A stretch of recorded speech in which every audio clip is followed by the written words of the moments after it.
What's good, YouTube? And welcome to the house. You know those market watches where I have 2 to 3 videos worth of information to shove into one so I talk kind of fast and also keep my reasoning shorter? That's today, with deep insights like, I guess more people want a normal summon Alistair. Yep, invocation on every single copy is down in quantities and up in price. Battles of Legend Armageddon, probably the more desirable secret rare because Fusion Enforcers taco bend a lot. Shadows in Valhalla super rare is short printed, so it's easier to make this appear and also sometimes harder to get depending on the buyouts. And then the ultimate rare version is the highest rarity and it's hitting above market price too. Tier 0 code WhatsGood5 for 5% off, and to support the channel directly for the cards you'd already be buying has their Wave 2 of Megatins up at just $226 per case. They should be coming in towards November and they ship internationally for free. So if you're looking for awesome Christmas presents to split up between your friends, or you just want to get your hands on some tins after the code, it should knock it down to about $214.75. We also have Sky's Cavalry Centuria.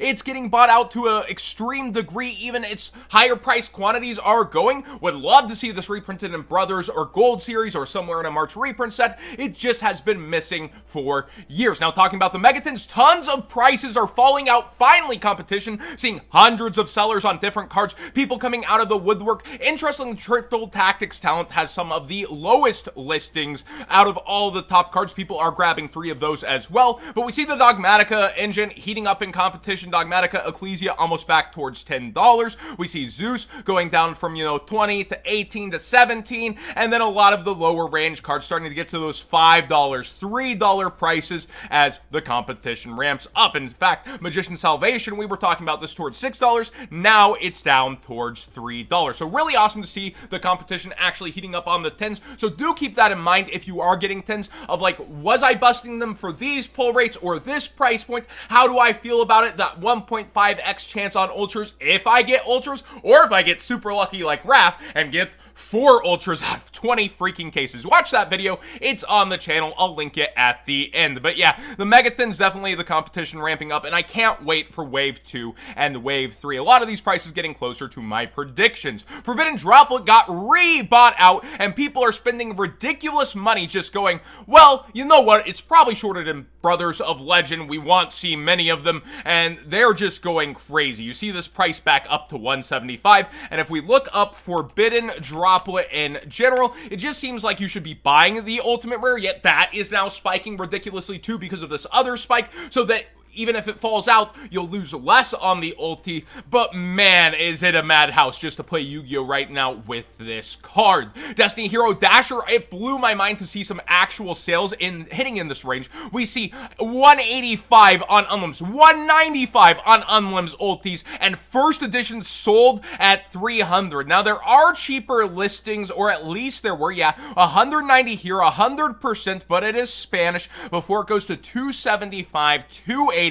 Kind of tempted to even sell my own first edition Dashers for my ultimate buys. Now, we do see Mutants getting new support that's actually pretty decent, and a ton of quantities going out. These missed the Megatins. We don't know where Konami would reprint these in the future, and some of the top Mutant cards are super low in quantity, but still really affordable in price. So if you're thinking about getting them, kind of take your time to consider and actually play test rather than rushing and, oh, the card's going to go up, that kind of thing, because this deck has a lot of troubles, but it is a unique play style and a fun deck, but I don't think the new card's going to have it taking over the meta or anything. Eldritch the Golden Lord, past at $6.9, nice price point that's not so nice, sales at $100, and listings now at $90 for the secret rare. People are just allergic to playing the gold rare hump. But also, again, we emphasize with the theming of the upcoming Gold Series, a lot of people are expecting the rest of the engine to get reprinted, and this is the piece you'll need to pick up. So people are looking at this in the gold. They could do an alter art in gold. They could do anything, or just leave it out because it would be awkward to put it into Gold Series back to back.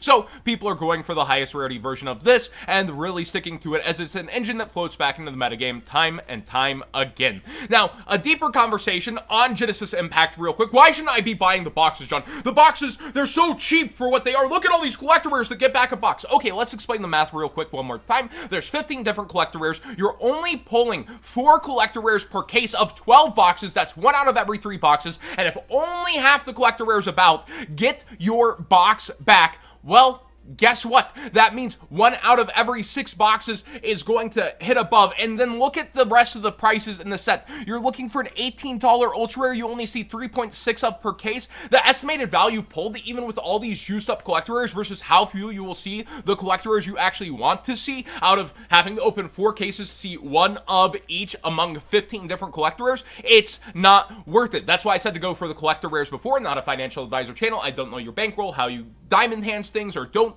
how you emotionally invest, but when it comes to these kinds of cards, the collector rares were the obvious choice to try to shoot your shot with, and it's been largely successful since, whereas the sealed product, it's just not worth it. And even when you do see these spikes in prices and now we have enough collector rares worth it, well, it's not really still worth it to open. Also, we see Evil Twins, Kisi Kill, and Leela getting a little buyout here and down to 6 listings. Speaking of other failed, collector rare sets, we see Usartic collector rares starting to go up. Same effect though, people going, oh, should I get the sealed now? Oh, look how cheap it is. Should I be opening this?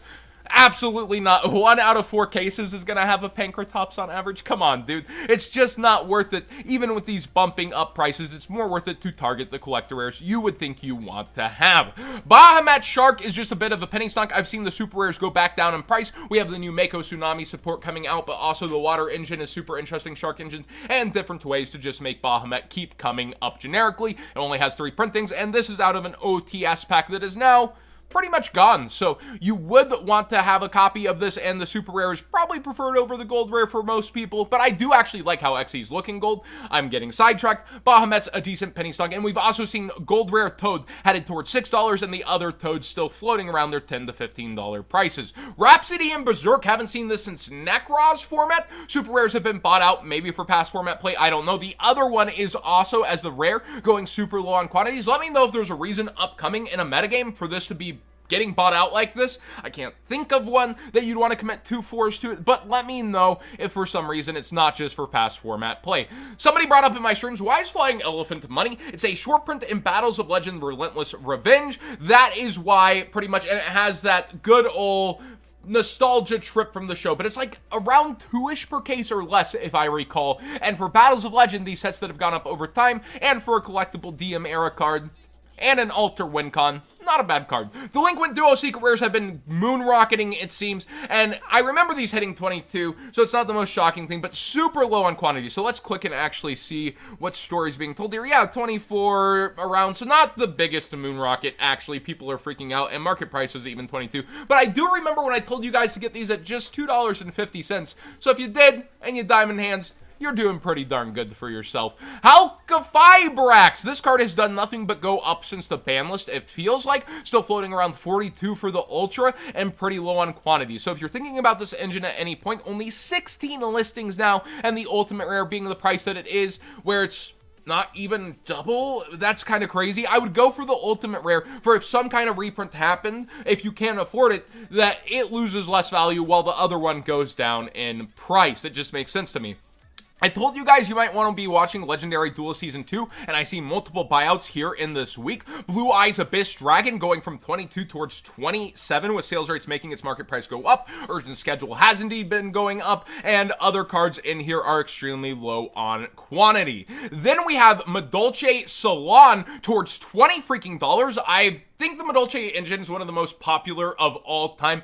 I might even call it iconic within the Yu-Gi-Oh! Metagame itself. It's a fun OTK deck based around sweets, and Madolche Salon didn't get a reprint, but I could see this being in Gold Series or somewhere in a future March reprint set, as a lot of those have targeted Madolche cards, and I feel like Konami's holding out certain cards just to bolster or make you feel better about Brothers of Legend and Gold Series, but we'll have to wait and see. That's all speculation. And finally, the Eternal Rivals here on Market Watch. Chamber Dragon Maid going up even further. One seller at 76 before it's 80. I was flipping out at this being 70 even. People are so impatient, and there's actual sales. $90, probably going to Canada or something. 75.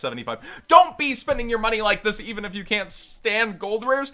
The gold rare is going to be so much cheaper, and it should probably still help this version go down in price just from having competition. But who knows with what we've seen with the Eldritch and other things, and how people especially make Dragon Maids defy gravity on that chart every time. We'll just keep keep you updated on that one. Thanks for watching today's Market Watch. Please subscribe if you haven't already. I went super fast, so hopefully I was still informative enough with enough information to make you happy. Subscribe if you haven't already. Give this video a thumbs up if you enjoyed the conversation, and let me know what you think of everything going on. So many buyouts, but the price quality of the 10s is very nice, and I know a lot of people have been waiting for this as competition ramps up. It'll be interesting to see if people try to target any buyouts with the impending wave 2 that's coming in November, and these are also extremely cheap compared to the market where it's $280, $290 for sealed 10s, but these 10s have everyone going crazy. Might not be bad to diamond hands them and keep them sealed either, so do consider your options. Thanks for watching, everybody.